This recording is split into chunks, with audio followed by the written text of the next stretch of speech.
Hej og velkommen til Hobby Motor. I dag skal vi kigge på sådan en fætter her. Det her det er motorenheden til et jordbord. Jeg ved, når man skal sætte pæle i jorden til en indhegning eller et eller andet, så kommer der en stor snegl, der er forbundet til den her.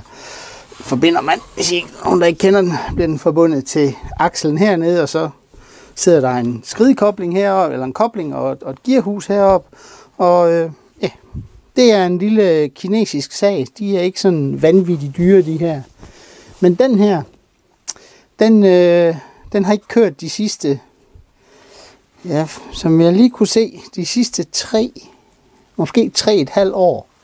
Så opgaven i dag, det er at få set, om vi kan få den til at køre. Og om, hvis vi kan det, så lige få lavet et eftersyn på den, fordi jeg har ladet mig fortælle, at nu skal den snart ud og bore nogle huller, så det er jo meget rart,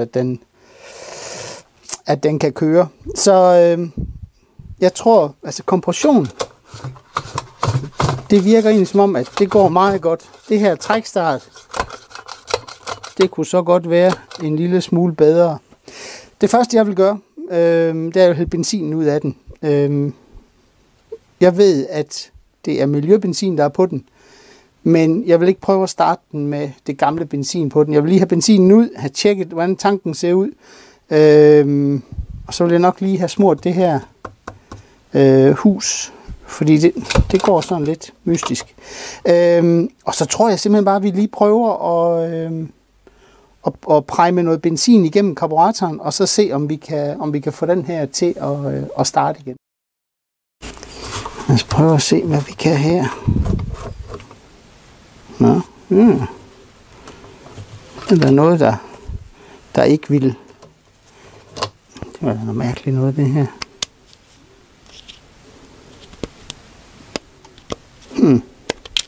Det virker sådan lidt dingel, det her. Nå. Nå, det lugter, altså miljøbenzin burde jo kunne blive i tanken i 3 år, siger de. Men hvis den har været opbevaret meget koldt eller meget varmt, eller så benzinen den fordamper jo. Og så det vil sige, det olie, der er i benzinen, det bliver en meget højere koncentration. Så det er derfor, jeg vil have det ud. Ellers så risikerer vi bare, at vi får et startproblem. Men lad os prøve at se, hvad vi kan her.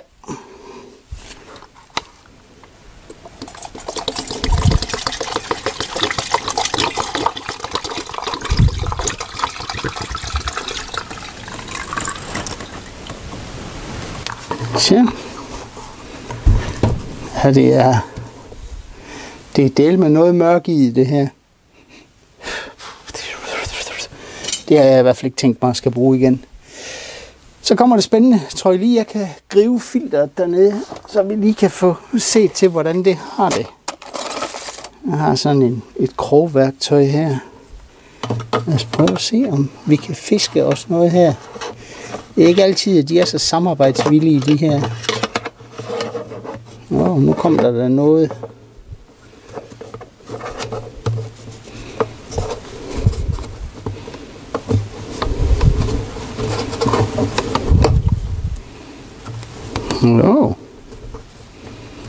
Og slangen føles også sådan meget.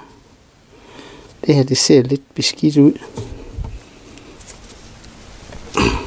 Og det vil det i hvert fald ikke. Nå, men det kan vi da hjælpe den med. Fordi jeg lige snupper lidt af det her. Det sker der ikke noget ved. Det gør der ikke. Som sagt, det ser sådan lidt sjovt ud det her. Lige prøve at hente et nyt. Skal prøve at vise jer forskellen på de to her. I kan se her, der er lidt farveforskel, men altså, det er jo ikke fordi det ser vildt dårligt ud. Den har jo ikke kørt noget i de her år, den har stået, men nu sætter vi et nyt på, så er vi sikre på, at det ikke er det, der er et problem. Hvis den her, den skulle gå hen og beslutte sig for at starte. Sådan. Dernede med dig igen. Jeg skal bare lige være sikker på, at du lægger dig nogenlunde nede i bunden af tanken. Ja, så ikke slås. Sådan der. Så. Så var der den her. Den kommer vi lige tilbage til på et tidspunkt. Det. Kan man lige få sat op til, at vi får taget trækstartet af, så vi lige kan få, fordi det lyder sådan lidt sjovt, men det er med det med, at det går tilbage på sådan en lidt sjov måde, så det kan godt være, at det bare lige skal have en dråbe olie. Så der sidder 4 skruer her.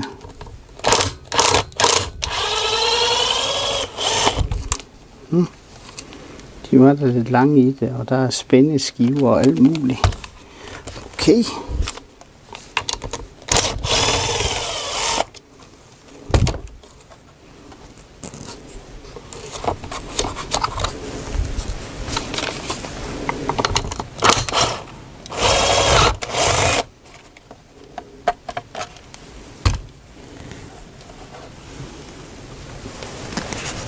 Og så den sidste. Det beslag her, det er også med til at holde tanken, så det kan, tingene kan godt blive lidt løse i, når man tager de her af.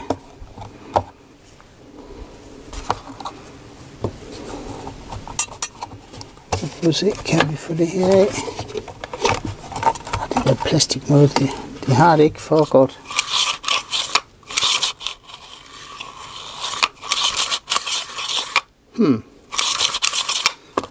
Prøv lige at give den her bare en lille smule let smøremiddel.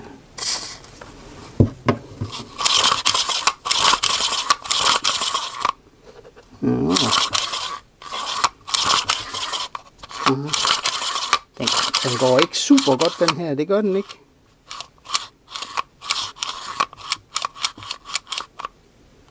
Ja. Skal vi lige prøve at justere på den skrue der. Bare lige en anelse.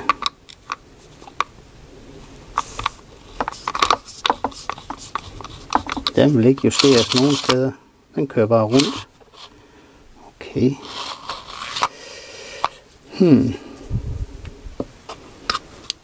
Der sidder lige sådan en tap. Der kan vi komme ind til fjederen derinde. Kan vi lige prøve at lige at sprøjte lidt. Ikke fordi at fjederen skal smøres, men nogle gange så, hvis den er meget fedtet, så klæber de der vindinger sig sammen, så virker fjederen ikke helt, som den skal. Jeg ved ikke, hvad jeg synes om det her. Men det er, hvad vi har, så lad os sætte det på igen. Nu har vi i hvert fald gjort, hvad vi kunne. Kan du nu blive der? En sjov metalpakning. Der. Og du skal sidde sådan der.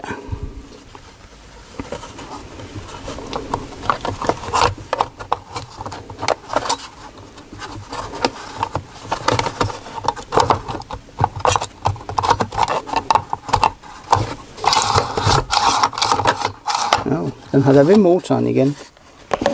Sidder den også rigtigt, det tror jeg. Sådan der. Og lad os se om det her, det vil lade sig samle.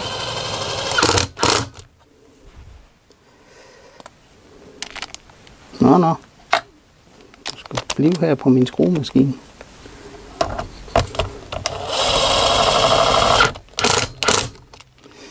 Hvis I bruger en skruemaskine til det her, det er stålbolte, der går ned i kinesisk aluminium. Vær forsigtig, vær sikker på, at det ikke får krydsspændt gevindet eller noget. Så hvis jeg er i tvivl, så gør sådan her. Sæt den på med fingrene først. Sikker på, at den bider ordentligt. Eventuelt med en umbraco-nøgle. Det vil også kunne gøre tricket her. Men altså vær forsigtig, hvis ikke den bider ordentligt med det samme.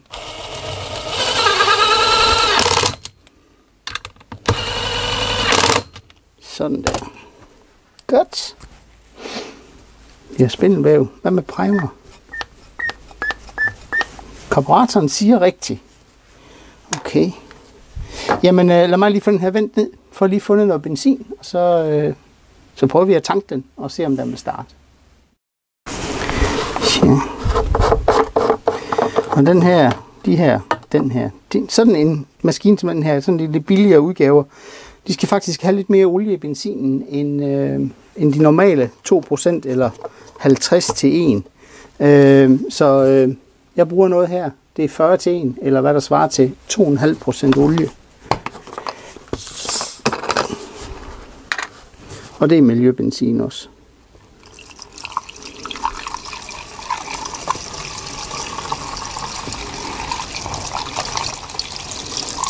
Sådan der.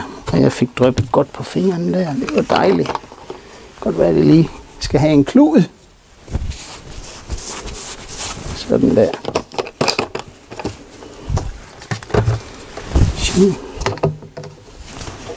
Fylder den ikke helt op. Det burde ikke være nødvendigt. Sådan der. Lad os se. Så skal vi se, om den vil prime. Og det er lidt svært at vise jer, fordi den sidder helt hernede. Primeren. Det er ikke svært at vise jer, men det er svært at få den. Tror jeg. Ja. Jo. Nu kommer den. Jeg ved ikke, om kameraet, eller undskyld, om mikrofonen fanger forskellen i lyden. Men der kom en anden lyd.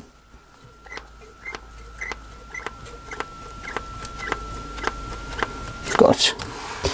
Hvad har vi så? Så har vi en choker her. Choker, der står on og off. Gå ved, hvad det betyder. Ja, jeg ved godt, hvad on og off betyder.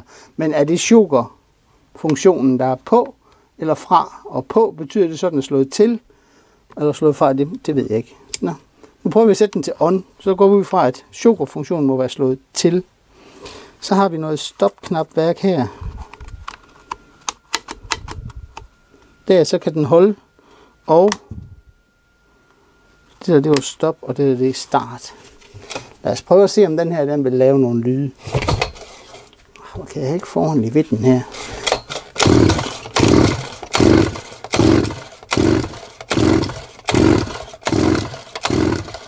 Ikke det ligner da. Prøv at gøre sådan der.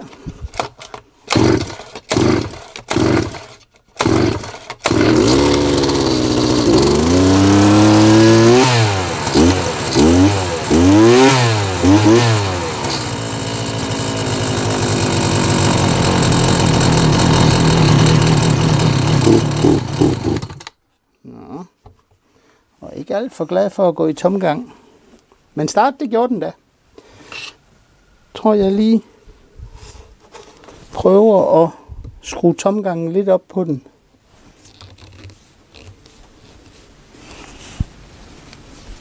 Sådan der. Jeg har en justeringsskrue hernede. I kan se, den sidder lige hernede, inde bag ved det plastik her. Der kan man justere højskruen på den, for at få den til at køre mere jævnt. Men lad os nu lige prøve at starte den op igen, og så se om den ikke vil gå i tomgang først.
Den laver i hvert fald støj. Jeg ved ikke, hvor meget mikrofonen den skar fra, men den støjer lidt. Jeg skal lige have luftet ud herinde. Så tjekker vi lige tændrøret, og så tjekker vi lige, om der er olie nok i gearkassen. Så må vi hellere lige få kigget til tændrøret her, hvordan det har det.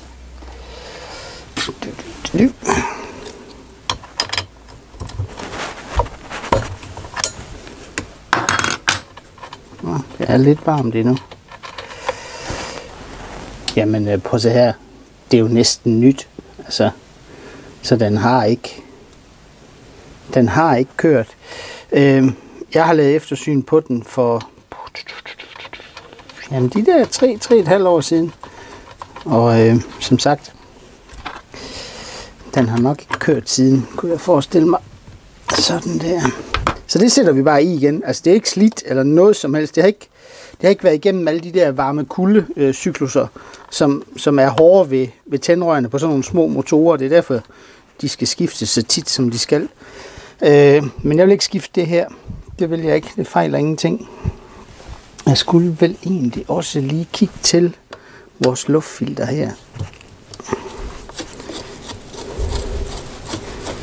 Men der forventer jeg jo sådan set heller ikke at finde noget som helst. Så. Hvor meget kommer nu ud her? Sådan der. Og der kommer lidt olie ud, men det er nok fordi, at filteret har fået noget olie engang. Så der er lige noget snask der. Det her, det bliver heller ikke gjort noget ved. Der er ingen støv på det. Altså, der sidder lige sådan en tråd græs eller et eller andet, men jeg vil ikke rense det igen, fordi den, som sagt, den har ikke været ude at køre. Så skal jeg lige se. Den er altså lige den her, den sidder den, som den skal. Gjorde den der. Næsten. Der er noget af det her. Og så den her. Og så havde jeg min skrue her for et kort tid siden, den var der. Sætter vi bare lige på skruetrækkeren. Sætter herind. Og pokker.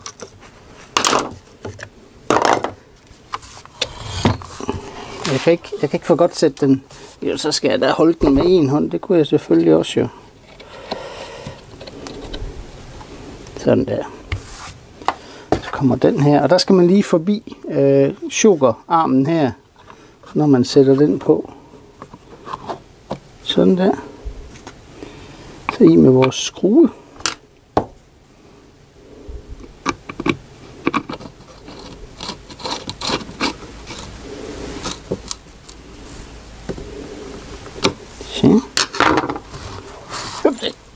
Sådan. Så er der styr på det. Så er det gearkassen. Og for at tjekke olieniveauet på sådan en her, der skal den helst være op og være sådan nogenlunde vandret, som man nu kan få den. Her der står den lige og tilter en lille smule. Den vej der, det gør ikke noget. Fordi så er det værste, der kan ske, det er, at vi kommer til at hælde for meget olie på. Og det gør heller ikke noget, fordi det er ikke ret meget for meget. Men der er 2 bolde på sådan en gearkasse her. Den her, det er påfyldningen. Og den her, det er det, der hedder overløbsbolten.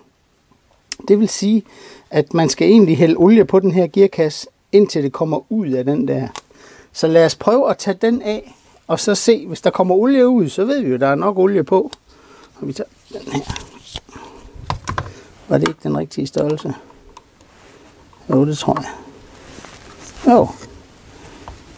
Lad os lige prøve at se, om vi kan få den her. Det kan vi.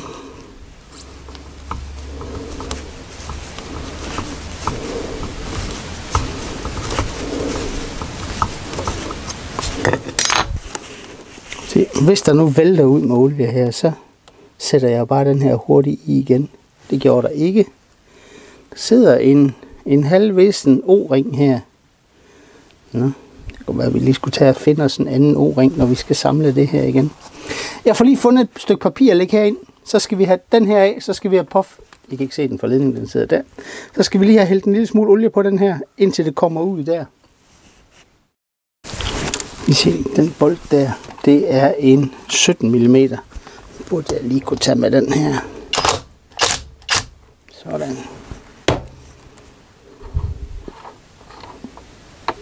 Og der er lænde på den. Kan I se, det kommer ud dernede nu? Hold. Lad være med det. Tilbage igen. Så der var åbenbart en lille smule tæthed i det her. Så på med dig her igen. Og vi ser, om vi kan få dig herind. Nej, vent lidt. Jeg vil lige have den her hævet lidt, fordi så render det ikke ud. Og 2, Jeg tror lige, jeg vil prøve at se, om jeg ikke lige kan finde en anden pakning, der passer lidt bedre end den her halvmaste O-ring, eller hvad det nu er. Skal I se, jeg har sådan et O-ringssæt her. Der er sådan nogle helt små nogen, men lad os se, hvad kan den her? Ja. Jeg skal bare lige sætte lige det her over til siden, fordi der hvor bolden går ind her, den er ligesom skålformet. Det vil sige, at man skal sørge for, at den her, den kan gå ind i den skål, og ved I hvad? Det kan den her. Den kan lige sætte sig der. Så ved jeg, så bliver den tæt. Godt.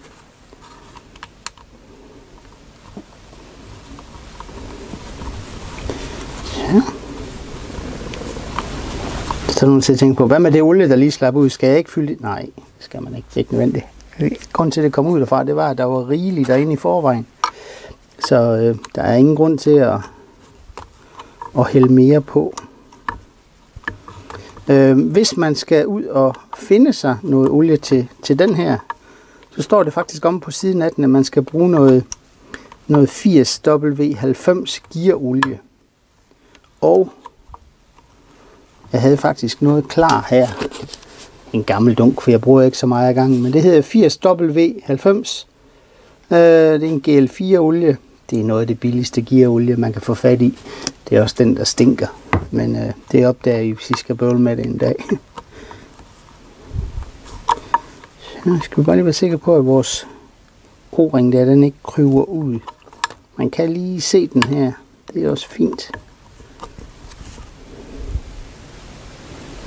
Så tror jeg, at det der, det er godt. Så det vi spildte, giver det lige en gang.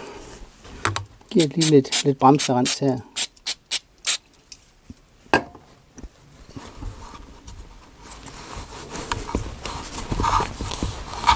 Sådan at den ikke er super indfedt. Altså den lægger lidt den her, men ved I hvad, som sagt, det er noget af det billigste man kan købe, når det kommer til jordbord. Det er sådan en her, så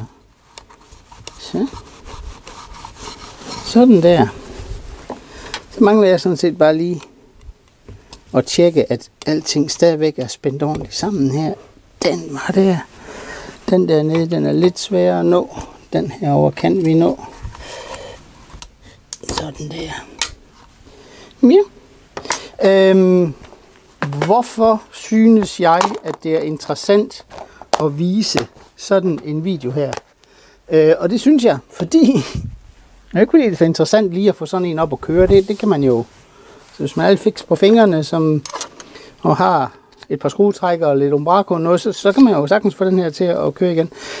Men grund til, at jeg vil vise det er, at havde det ikke været miljøbenzin, der var fyldt på den her, så var den her video aldrig blevet, fordi så var den der ikke blevet lavet. Havde den stået 3,5 år med almindelig benzin i tanken og op i karburatoren, jamen så er alle slanger, de er færdige. Der sidder sådan en gummitylle her ned igennem tanken. Den har også været færdig. Karburatoren, den har været fuldstændig snasket indvendigt af det her noget, der kommer, når almindelig benzin fordamper eller bliver dårligt. Korrosion inde i karburatoren, der skulle et nyt karburatorsæt på. Og ja, så er det faktisk ved at være derhenne, hvor det knap kan betale sig at lave sådan en her. Så ved at der har været bevares, det er gammelt, og jeg vil ikke stole for meget på det. Det er meget mørkt i farven, ikke? Fordi der er fordampet en masse benzin over de der 3,5 år, og så er koncentrationen af olie blevet højere. Det her, det kasserer jeg bare. Og så fylder jeg noget frisk, 2,5% miljøbenzin på, og så starter den. Så havde der ikke været det, så havde den her højst sandsynligt ikke blevet lavet, fordi det havde simpelthen ikke kunne betale sig. De har ikke ret høj værdi, sådan nogen her. Og ja, desværre er det sådan, men heldigvis, så er der fyldt, den der skal du vist derinde og sidde. Så er der fyldt miljøbenzin på, og så får maskinerne bare ikke de samme skader. Så det er jo fedt nok. Det var faktisk, hvad jeg havde med i dag. Det var ikke så meget, men en gang imellem, så må det jo også godt være let. Har I erfaringer med at servicere sådan nogen her, så del dem gerne i kommentarfeltet. Jeg ser de her oftest blive kasseret på grund af brændstofproblemer. Man har brugt almindelig benzin. Det har fået lov at stå og blive gammel og fået ting til at korrodere, og karburatoren er snasket eller ødelagt, og man kunne da sikkert godt finde sig en ny karburator ude på nettet et eller andet sted, men og hvis det er ens egen maskine, så kan det måske også godt være en idé, men så er der alt andet, man lige skal huske at tage højde for os. Og gearet, hvis det render tør for olie, og det gør det jo på et tidspunkt, fordi vi kunne jo se, at der var jo lidt lækage ved det. Hvis ikke man får det toppet op med noget gearolie, jamen så på et eller andet tidspunkt, så går det i stykker, og så kan det slet ikke betale sig at lave sådan en her. Men nu kan den komme ud og bore huller til pæle til en indhegning. Så som sagt, jeg håber, I synes, det var interessant.